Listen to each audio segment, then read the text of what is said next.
We ain't gonna even play with it. We don't let nothing marinate. We get straight to the sauce. Everything saucy, man. This Teofimo lies gotta stop. Like me personally, I like Teofimo as a fighter. Yes, I think he's a great fighter. Yes, becoming two-time lineal make you two-time undisputed. Yes, he beat some top guys. He got a cool resume. You know, he got some champion in his resume, on his resume. But the lies about him fighting Boots, bro, you never had a fight at 147. You're the what champ? Like, come on. You feel me? You're the WBO champ. Like, anybody gonna get the fight at 147, it will be the WBA champ, right? Right? Am I right or wrong, right? So, make it make sense. Anybody at 147 who's the WBA champ got an opportunity to fight Boots, and that'd be Gary Antoine Russell and Boots. You know, old amateur history.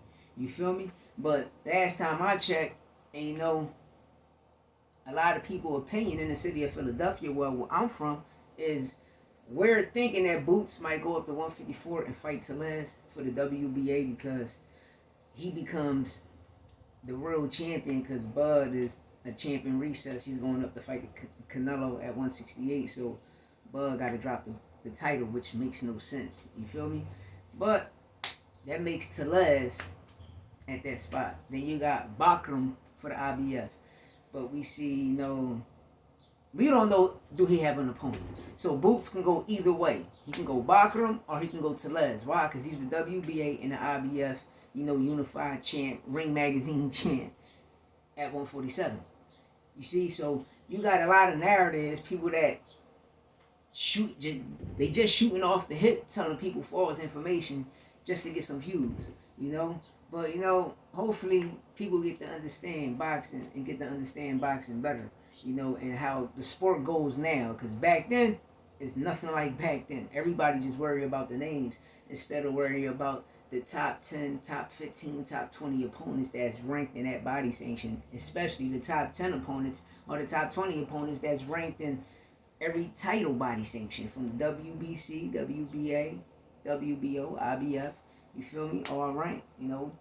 But to each his own, man. You know, false narratives is going to be out there. False narratives of Boots ducking, how Boots ducking Teo when Boots mandatory is the, I forgot the guy from across seas, if I'm not mistaken. He's some type of Arab, you know, if I'm not mistaken. But at the end of the day, he had become the mandatory, or Rolly became the WBA regular because Boots got elevated to super champ. So we don't know how this is going to go. But Teo fighting Boots is false information. Teo, like I say, I like you as a fighter, man. I like you as a fighter. But the narratives you pushing is crazy, man. Then you claiming that you got fired. Bro, ain't you still signed the top rank? So how Turki fired you when you're signed the top rank? Only thing Turki can do is make sure he can strip you from the Ring Magazine. But we never seen a person been stripped from a Ring Magazine before. But it can happen now, and Teo might be the first fighter in boxing history to be stripped from a Ring Magazine that I know of. Let me correct that I know of, you know. And, you coming at Turki is just crazy. Turki ain't got nothing to do with you, bro. You signed the top rank.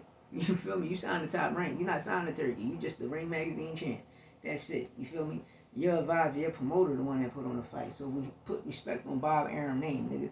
Real rap. That's why we see you not a pay-per-view star, and you deserve to be one, but look what you're doing. So hopefully it looks like if Keyshawn get to beat Edwin De Los Santos, he might come see you and take that title. But that'll be another video for later because that's a 50-50 fight.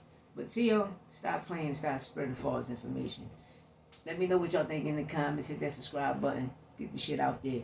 Dollar, I'm back, baby.